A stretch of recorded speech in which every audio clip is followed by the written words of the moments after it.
came to my attention that there is one female in the entire Smurf thing. Now, this isn't a thought that I've just suddenly had. I have had this thought before, but it kind of got to me because I realized that there is a Grandpa Smurf, and then there is Smurfette, and then there's all the others below, and I'm really concerned about how they reproduce. Now, I remember hearing from friends and things in school and whatnot that there was some pretty disturbing facts about the history of the Smurfs, and I thought it would be fun to turn on a camera and discover this with the internet.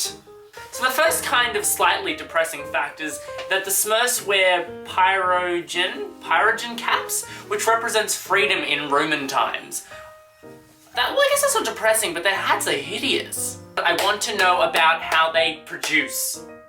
Let's talk about sex, baby. Let's talk about you and me. Why do I want to know this? I want to know this. Okay, so I feel like Smurf 2, the movie, actually kind of like explains a lot of this, but just so y'all can keep up to speed, Smurfette is a female character from the Smurfs. She was created by some person with a weird German name, the Smurfs' enemy, in order to distract and trap them. However, later she was rescued by Papa Smurf and turned into a real Smurf. But she wasn't the only female Smurf, because some weird granny was introduced later, but it was never really told why or how. She was just all up on the scene like, yo, I'm old and I'm here.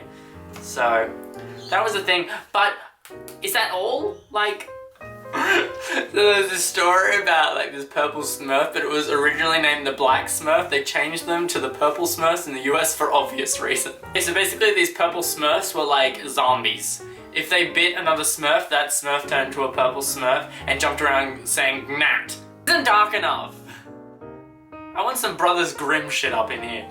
Okay, so the creator of Smurfette, BIIIIIE, was actually not the most pro-woman person in the world. So he actually hated the character Smurfette and made sure that she came off as like the worst physical woman that he could possibly make her into. So he made her like seduce other Smurfs. He like was saying that she used trickery rather than force to get results. She's incapable of telling a joke without blowing the punchline. Some reason that is something to be terrible. She is a babble mouth, but only makes superficial comments. She is constantly creating enormous problems for the Smurfs, but always manages to blame it on someone else. So he made sure that she was like the worst representation of a woman, and the 70s weren't exactly the best time for feminists. So that happened. There was this cereal that came out in the 70s, I would believe, that was called the Smurf Berry Crunch, and it was blue, and the dye that they used didn't get absorbed by the human body so well, and people pooped blue poop. And with that, I'm gonna go, bye!